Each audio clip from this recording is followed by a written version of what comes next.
நட்டா வரும்போது காங்கிரஸ்ல என்ன பிஜேபி என்ன சொன்னாருன்னா அது கட்டியாச்சு முடிச்சாச்சு சொல்லிட்டு போயிட்டாரு. ஒரு மிகப்பெரிய பொய். அதை தவிர ஹவுஸ்லயே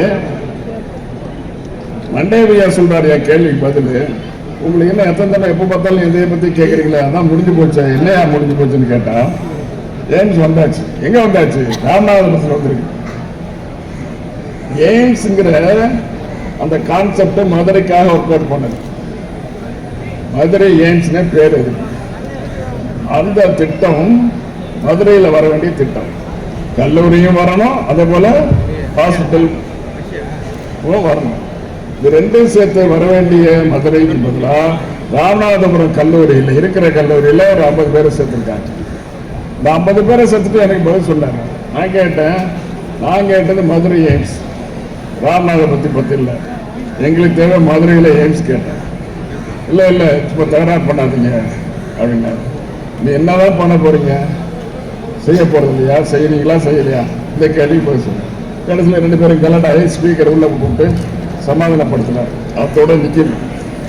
ஆனால் நடந்தது என்ன, அங்கே எய்ம்ஸ் கல்லூரிக்கு ஒரு கிளாஸ் ஆரம்பிச்சு நடத்துறாங்க. எங்க ராமநாதபுரத்தில் ஒரு கிளாஸுக்கு அட்மினிஸ்ட்ரேட்டிவ் ஆஃபீஸிங், நிர்வாக ஆஃபீஸிங் இருக்குது, பாண்டிச்சேரியில் இருக்குது.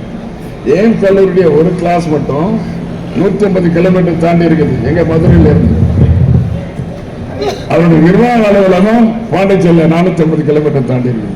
இது கேலி கூத்தா இல்லையா, கேவலமா இல்லையா அவங்க கேட்டு ஒரு சத்தம் போட்டுட்டு அவங்களை சரிச்சுட்டு உட்காந்துட்டு வேற ஒன்றும் செய்ய முடியல. இதான் நடந்தது. இது மாதிரி திட்டங்களை, பல்வேறு திட்டங்கள் அந்தந்த மாநிலத்துக்கு கொடுத்த நிதியை அவங்க செலவு செஞ்சிருக்காங்க. ஆனா இவங்க என்ன செய்யறாங்க, வாயில மண்ணள்ளி போடுறாங்க. காரணம் 40க்கு 40 நீங்கள் கொடுத்த காரணத்தினால் இது நடக்குது. 1000 தடவை 40க்கு 40 கொடுப்போம். நீ கொடுக்காம எவ்வளவு நாளைக்கு கொடுப்போம்? இப்பவே குறைஞ்சு போச்சு, நம்பர் குறைஞ்சு போச்சு.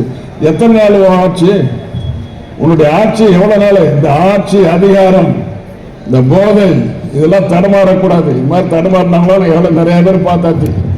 30 வருஷமா பார்லிமெண்ட்ல பார்த்துட்டு இருக்கோம். எத்தனை பேர் ஆடி குதிச்செல்லாம் இருக்கிற இடத்துல போயாச்சு, அட்ரஸ் எல்லாம் போயாச்சு.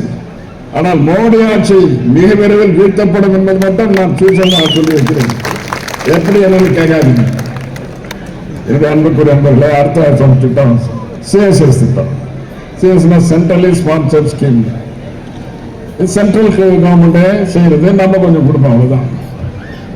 இந்த சென்னையை சுத்தி நாம போன வாரம் கேள்வி கேட்டேன். சென்னையை சுத்தி மிகப்பெரிய திட்டம் நடந்துருக்குது, உங்களுக்கு தெரியுமா? சென்னைக்கு பிரதம மந்திரி கிட்டத்தட்ட வராரு, உங்க மந்திரிகள்லாம் வராங்க, சென்னையில இறங்குறாங்க, ஏர்போர்ட்ல இறங்குறாங்க. அப்படி போனாலும் எப்படி இறக்க போனாலும், தெற்க போனாலும், மேற்க போனாலும் இந்த திட்டம் வந்துட்டே இருக்கு. என்ன திட்டம் அது? Chennai metro rail. இந்த சென்னை மெட்ரோ ரயில் 63,000 கோடி டோட்டல். இல்ல நிர்மலா சீதாராமன் கல்யாண அரங்கத்தில் இருந்து 63,000 கோடிக்கு திட்டத்தை போட்டு பேசாம உட்காந்து இதுதான் நடக்குமா? இது ஒரு அரசாங்கமா?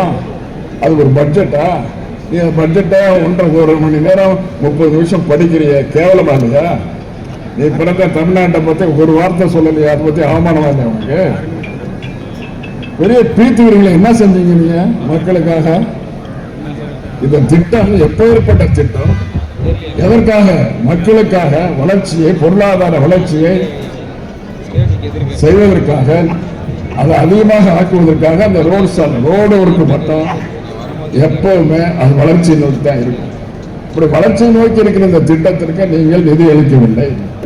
ரோடுன்னா அவங்களுக்கு பிடிக்காது, ஜெயலலிதாவுக்கும் பிடிக்காது, இவருக்கும் மோடிக்கும் பிடிக்காது. மேல்மட்ட ரோடு 19 கிலோமீட்டர் கடற்கரையில இருந்து இதுக்கு மதுரை வயல் போறதுக்கு. அந்த 19 கிலோமீட்டர் 5-6 வருஷம் கடப்புல கிடக்குது, அது ஒண்ணுமே இல்லை. சரி, இப்ப திட்டத்தை ஆரம்பிச்சு நடத்துறாங்க. நடத்தும் போது யாரு பணம் கொடுக்குறாங்கன்னு கேட்டியா? கொடுக்கிறது தமிழ்நாடு அரசு, வேலை நடந்துருக்குது தமிழ்நாடு அரசு, ஒர்க்கு நடக்குது. ஆனா நீ கொடுக்க வேண்டிய 63,000 கோடி எங்க போச்சு? யாரோட சொத்து? உங்களுடைய சொத்தா? உங்களுடைய தாத்தாவோட சொத்தா? உங்க அப்பாவோட சொத்தா? மக்களுடைய வரிப்பணம். கரெக்டா அது போய் பிறகு அது பிரித்து கொடுக்கப்பட வேண்டும். 42% வந்து சேர வேண்டும். 42% நீ சொன்ன 32 செஸ்ல வந்து வர வேண்டியது 4 வரல. மொத்தமாக கேட்பதற்கு ஆள் இல்லை என்று கருதி கொண்டிருக்கிறார்கள். கேட்டுக் கொண்டிருக்கிறோம், கேட்போம்.